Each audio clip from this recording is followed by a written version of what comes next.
hindi lamang isang simpleng pagtitipon, kundi isang espesyal na pagkakataon upang ipakita ang ating taus-puso ng pasasalamat at pagpapakilala sa mga bumulong sa awang naglalaan tayo ng oras.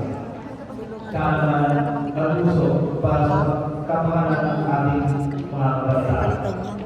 Napalitan niya minsan man. Ang Panginoon ay hindi lamang isang profesyon. Ito ay isang profesyon. Araw-araw mag-aaral dahil may guro na iniwala, umunawa at hindi sumuko. Sa pamamagitan ng gawa ng orangan na ito, kinikilala namin ang inyong dedikasyon, sipag at pagmamahal sa inyong tungkulin. Kayo ang mga bayani na humuhubog sa kinabukasan ng ating bayan. Ang inyong sakripisyo at malasakit ay hindi matutumbasan ng anumang paraan.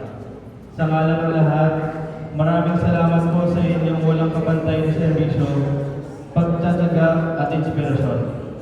Naway patuloy kayong maging ilaw at landas sa ating mga kabataan. Muli, binabati namin kayo. Mabuhay po ang ating mga guro at mabuhay po